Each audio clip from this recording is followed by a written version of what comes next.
So hello everyone, कैसे हो आप लोग। आई होप आप लोग बहुत अच्छे होंगे। तो आज से शुरू होने जा रहा है आपकी क्लास 12th के बायोलॉजी का तीसरा अध्याय, जिसका नाम है ह्यूमन रिप्रोडक्शन यानी कि मानव जनन।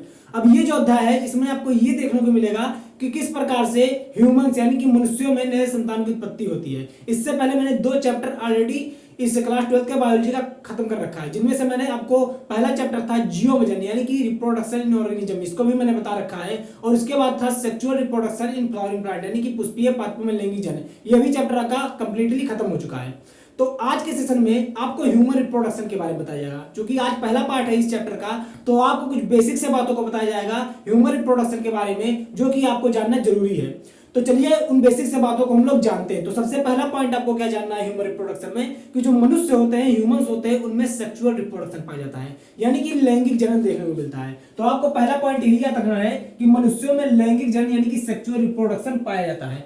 अब सेक्सुअल रिप्रोडक्शन में आपको एक बात मालूम होगा, आपने पहले चैप्टर यानी कि जीवों में जन्म में ये बात जान रखी होगी कि लैंगिक जन्म में 2 जीवों की आवश्यकता होती है, यानी कि जो जनक जीव होते हैं वो 2 टाइप के होते हैं।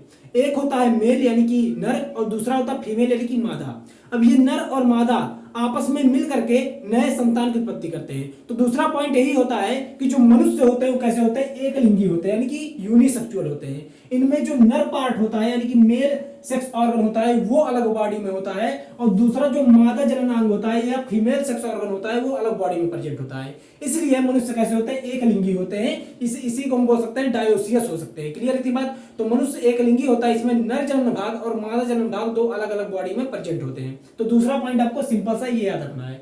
अब आगे अगर बात करें तो तीसरा पॉइंट आपका होता है, इसे हम बोलते हैं मनुष्यों में आंतरिक निषेचन पाया जाता है, यानी कि इंटरनल फर्टिलाइजेशन देखने को मिलता है। आपने देखा होगा कि जो मनुष्य होते हैं उनमें निषेचन कहीं ना कहीं फीमेल बॉडी के अंदर होता है। तो कहीं ना कहीं निषेचन कहाँ हो रहा है, फीमेल बॉडी के अंदर हो रहा है। इसीलिए इस प्रकार के निषेचन को क्या बोलते हैं, हम आंतरिक निषेचन या इंटरनल फर्टिलाइजेशन बोलते हैं। तो यहाँ पर आप देख सकते हैं कि जो निषेचन होता है वो कहाँ पर होता है, हो रहा है मादा शरीर के अंदर हो रहा है। क्लियर थी बात। तो ये चीजें आप लोग याद रखेंगे। अब यहाँ पर अगर मैं दूसरे पॉइंट की फिर से बात करूं, जैसा कि मैंने बोला मनुष्य एक लिंगी होते हैं, इनमें नर और मादा भाग अलग अलग होते हैं। तो नर और मादा भाग अलग अलग होने की वजह से इस स्थिति को क्या बोलते हैं हम, इस स्थिति को बोला जाता है सेक्सुअल डायमॉर्फिज्म, यानी कि इसी को बोलते हैं लैंगिक द्विरूपता। आपको नाम से पता चल रहा होगा कि लिंग का द्विरूप होना, यानी कि लिंग का 2 रूप होना, यानी कि एक नर रूप होना और दूसरा मादा रूप होना। तो मनुष्य में नर और मादा अलग अलग होते हैं, इसलिए मनुष्यों में क्या देखने को मिलता है, लैंगिक द्विरूपता या सेक्सुअल डायमॉर्फिज्म देखने को मिलता है। तो इस चीज को भी आप लोग याद रखेंगे। और तीसरा पॉइंट क्या था कि मनुष्यों में आंतरिक निषेचन यानी कि इंटरनल फर्टिलाइजेशन देखने को मिलता है, जो कि कहां पर होता है, मादा शरीर के अंदर होता है। अब बात करते हैं हम चौथे पॉइंट की। चौथा पॉइंट है कि मनुष्य कैसे होते हैं, जरायुजी यानी कि विविपारस प्राणी होते हैं।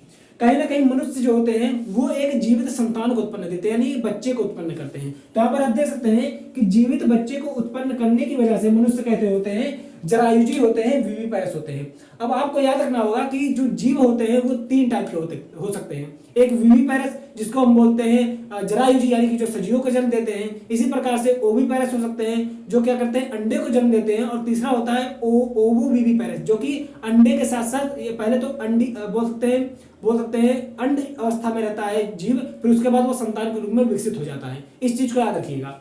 तो यहाँ पर आप देख सकते हैं मनुष्य कैसा होता है, जरायुजी होता है, विविपारस होता है। ये संतान को जन्म देता है, अंडे को जन्म नहीं देता है। इस चीज को याद रखिएगा। अब अगला पॉइंट अगर देखा जाए तो जो मनुष्य होते हैं वो स्तनधारी यानी कि मैमल्स होते हैं। अब स्तनधारी कौन होते हैं, जिनके शरीर में स्तन ग्रंथियां यानी कि बोल सकते हैं मेमरी ग्लैंड्स प्रेजेंट होती हैं। तो मनुष्य चाहे वह मेल हो या फीमेल हो, दोनों में ही स्तन ग्रंथियां पाई जाती हैं। हालांकि जो मेल्स होते हैं उनमें स्तन ग्रंथियां विकसित नहीं होती हैं, डेवलप नहीं होती हैं। फीमेल्स में स्तन ग्रंथियां डेवलप होती हैं। क्लियर थी बात। तो ये डिफरेंस याद रखिएगा। मनुष्य एक प्रकार का स्तनधारी या मैमल्स होता है। अब याद रखिएगा सभी मैमल्स जो होते हैं या सभी स्तनधारी जो होते हैं वो बच्चे को जन्म देते हैं, यानी कि वो संतान को देते हैं, एक जीवित जंतु को जन्म देते हैं। क्लियर थी बात। तो इस चीज को याद रखिएगा, अंडे नहीं देते हैं। लेकिन यहाँ पर आपको मालूम है इस धरती पर तमाम प्रकार के स्तनधारी मौजूद होते हैं, यानी कि आपको बहुत प्रकार के मैमल्स देखने को मिल सकते हैं।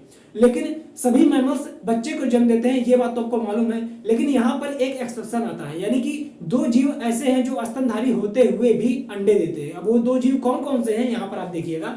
तो पहला जो जीव है उसको बोला जाता है प्लेटिपस, जिसको हिंदी में बतख मुख बोलते हैं, यानी कि डक माउथ के नाम से भी इसे जाना जाता है। अब ये जो प्लेटिपस जीव है ये क्या है, एक स्तनधारी है, लेकिन देता क्या है, अंडे देता है। तो प्लेटिपस कैसा होता है आप इस फिगर में देख सकते हैं। अब इस फिगर में देखिए ये जो जीव दिखाया गया है ये क्या है, प्लेटिपस है। अब इसका जो आगे का मुख आपको दिख रहा होगा, माउथ वाला पोर्शन दिख रहा होगा, वो कैसा है, बतख की तरह है, तो इसीलिए इसे डक माउथ या बतख मुख भी बोला जाता है। तो इस प्लेटिपस को याद रखिएगा, ये क्या देता है, अंडे देता है। क्लियर थी बात, हटा दीजिए इसको। अब दूसरा जो जीव है वो है एकिडना। एकिडना को हम चींटीखोर भी बोलते हैं। ये क्या होता है, ये एक स्तनधारी है।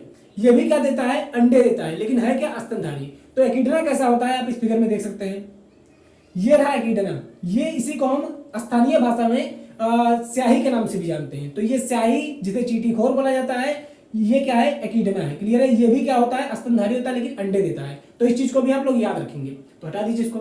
अब आपका आता है अगला पॉइंट, जो है मनुष्यों में लैंगिक जन्म कब होता है। तो याद रखिएगा, मनुष्यों में जन्म के तुरंत बाद ही लैंगिक जन्म नहीं होता है।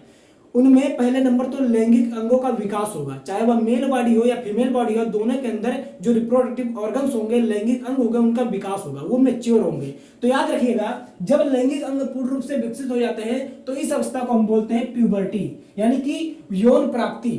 अब ये प्यूबर्टी जो होता है, ये मेल और फीमेल दोनों में अलग अलग समय पर आता है। अगर हम बात करें फीमेल्स यानी कि मादा की, तो मादा में जो प्यूबर्टी होता है वो 10 से 12 वर्ष की आयु के बाद आ जाता है, यानी कि ये 10 से 12 वर्ष की होने के बाद नए संतान को उत्पन्न कर सकते हैं। इसी प्रकार से अगर मैं नर या मेल की बात करूं, तो मेल में प्यूबर्टी आता है 12 से 14 वर्ष बाद, यानी कि जो महिलाएं होती हैं उनसे 2 वर्ष बाद क्या आता है, मनुष्य मेल्स में प्यूबर्टी आता है, यौन प्राप्ति होता है, यानी कि इतने समय के बाद ये नए संतान की उत्पत्ति कर सकते हैं। क्लियर थी बात। तो ये कुछ बेसिक से पॉइंट थे जो कि आपको जानना जरूरी है। अब हम आइए बात करते हैं कि लैंगिक जन्म के दौरान कौन कौन सी घटनाएं होती हैं। अब आपको मालूम होना चाहिए कि लैंगिक जन्म में 2 जन्म जीव भाग ले रहे हैं, एक होता है मेल, दूसरा होता है फीमेल। मेल से मेल गैमेट बनता है, फीमेल से फीमेल गैमेट मिलेगा, और दोनों जब आपस में फ्यूज करेंगे तब जाकर के नए संतान की उत्पत्ति होगी। यानी कि जो बेस पॉइंट होता है वो क्या होता है, गैमेट का फ्यूजन, यानी कि गैमेट का निषेचन होना। अब जब तक निषेचन होगा नहीं तब तक नए संतान की उत्पत्ति होगी नहीं। तो इसीलिए निषेचन को ही आधार मान लिया गया। यहाँ पर आप देख सकते हैं कि निषेचन जो है, फर्टिलाइजेशन, इसको बीच में रखा गया है।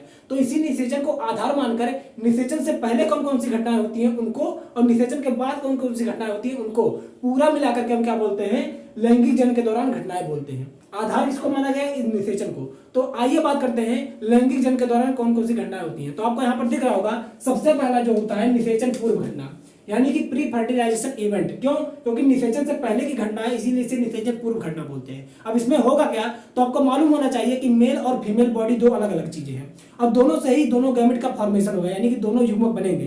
तो जो नर होता है, नर से क्या बनेगा, नर युग्मक बनेगा, यानी कि नर से, जिसे मेल बोलते हैं, मेल से मेल गैमेट बनेगा, और फीमेल से क्या बनेगा, फीमेल गैमेट। फीमेल यानी कि मादा जिसे बोलते हैं हिंदी में। तो मादा से मादा युग्मक और नर से नर युग्मक बनने की प्रक्रिया को क्या बोलते हैं हम, गैमेटोजेनेसिस या युग्मक जनन बोलते हैं। यानी कि गैमेट का जो फॉर्मेशन हो रहा है नर और मादा से, इसी प्रोसेस को क्या बोला जाता है, गैमेटोजेनेसिस या युग्मक जनन। तो ये निषेचन से पहले होता है। क्लियर इतनी बात। अब होगा क्या कि आपको मालूम होना चाहिए कि जो मेल गैमेट होता है वो होता है शुक्राणु, यानी कि स्पर्म। ये कैसा होता है, मोटाइल होता है, यानी कि ये चल सकता है। लेकिन जो मादा युग्मक या अंडाणु होती है, जिसे हम ओवम बोलते हैं, ये चल नहीं सकता, ये नॉन मोटाइल होता है। तो होगा क्या कि नर युग्मक किसी माध्यम से कहां पहुंचेगा, मादा युग्मक तक पहुंचेगा। तो कहीं ना कहीं दूसरा प्रोसेस जो होगा निषेचन पूर्व घटना में, वो क्या है, वो होगा युग्मक स्थानांतरण, जिसे हम बोलते हैं गैमेट ट्रांसफर। तो गैमेट का एक दूसरे के पास पहुंचने का जो प्रोसेस होता है, इसी को क्या बोलते हैं, गैमेट ट्रांसफर बोलते हैं। क्लियर थी बात। तो ये 2 स्टेप होती है, 2 प्रोसेस होते हैं निषेचन से पहले, जिसको निषेचन पूर्व घटनाएं कहते हैं। अब बात करते हैं निषेचन, यानी कि हमारा गैमेट बन चुका है और गैमेट का स्थानांतरण हो गया है कहां पर, मादा शरीर में। तो मादा शरीर में जब मेल गैमेट और फीमेल गैमेट आपस में मिलते हैं, यानी कि क्या होता है, युग्मकों का संलयन होता है। तो युग्मकों का मिलना क्या कहलाता है, युग्मकों का संलयन। तो जब नर युग्मक यानी कि शुक्राणु और मादा युग्मक यानी कि अंडाणु आपस में फ्यूज होते हैं, तो इससे एक संरचना बनता है जिसको हम बोलते हैं युग्मनज या जाइगोट। अब याद रखिएगा, जो युग्मक है, चाहे वह शुक्राणु हो चाहे अंडाणु हो, ये दोनों कैसे होते हैं, अगुणित होते हैं। यहाँ पर देख सकते हैं, यानी कि इनमें नंबर ऑफ क्रोमोसोम आधे आधे होते हैं। क्लियर है। और जो युग्मनज बनेगा वो कैसा होगा, द्विगुणित होगा। तो नर और मादा युग्मकों का जो संलयन या मिलना होता है, इसी को बोलते हैं निषेचन। निषेचन के बाद जो संरचना बनती है वो द्विगुणित होती है, जिसे हम युग्मनज बोलते हैं। क्लियर थी बात। तो इसे बोलते हैं निषेचन, जो कि दूसरा बोल सकते हैं घटना या इवेंट होता है लैंगिक जन्म में। अब आखिरी जो घटना होता है लैंगिक जन्म में, उसे हम बोलते हैं निषेचन पश्च घटना, या इसे बोलते हैं पोस्ट फर्टिलाइजेशन इवेंट। क्लियर थी बात। इसमें क्या होगा, अब भैया निषेचन हो चुका है, युग्मक बन चुका है, अब इस युग्मक का जो होगा चेंज होगा किसमें, भ्रूण में। यानी कि अब इस युग्मक से भ्रूण का विकास होगा, यानी कि एम्ब्रियो का डेवलपमेंट होगा। अब ये जो एम्ब्रियो होगा, जब एम्ब्रियो का विकास हो जाएगा तो इस एम्ब्रियो का होगा कहां पर, रोपण। कहां पर, गर्भाशय के इंडोमेट्रियम यानी कि अंतः गर्भाशय भित्ति पर जो कि फीमेल बॉडी के अंदर होता है वहां पर उसका रोपण होगा। तो ये जो रोपण होता है इसको हम बोलते हैं इम्प्लांटेशन। तो भ्रूण के बनने के बाद जो दूसरा प्रोसेस आएगा निषेचन पशुगणना में, वो क्या होगा, भ्रूण का रोपण या इम्प्लांटेशन। इम्प्लांटेशन हो जाएगा तो हम यह बोल सकते हैं कि जो मादा या फीमेल ह्यूमन है वो क्या है, वो प्रेग्नेंट हो चुकी है, वो सगर्भता है उसके अंदर आ गया, वो गर्भवती हो चुकी है। तो इस तरीके से जो तीसरा आपका स्टेप आएगा वो क्या है, सगर्भता या प्रेगनेंसी, जो कि तीसरा प्रोसेस होता है निषेचन पशुगणना के बाद। तो इस तरीके से आप स्टेप बाय स्टेप एक एक करके सभी प्रोसेस को पढ़ेंगे। लेकिन आपको इन सभी प्रोसेस को पढ़ने से पहले ह्यूमन रिप्रोडक्शन में आपको मेल रिप्रोडक्टिव ऑर्गन यानी कि बोल सकते हैं नर जनन अंग और मादा जनन अंग, फीमेल रिप्रोडक्टिव ऑर्गन के बारे में जानना जरूरी है। ठीक है, तो आपको सबसे पहले मैं बताऊंगा इससे नेक्स्ट सेशन में कि नर जननांग कौन से होते हैं और मादा जननांग कौन से होते हैं, किस प्रकार से ह्यूमन का फॉर्मेशन वहां पर होगा। तो आपको आज का सेशन कैसा लगा कमेंट करके जरूर बताइएगा, और सेशन अच्छा लगा हो तो सेशन को लाइक कीजिएगा, चैनल पर नए हो तो चैनल को सब्सक्राइब जरूर कीजिएगा। तो फिर मिलेंगे एक नए सेशन में इसी चैप्टर के एक नए टॉपिक को लेकर के, तब तक के लिए आप सभी को टाटा बाय बाय।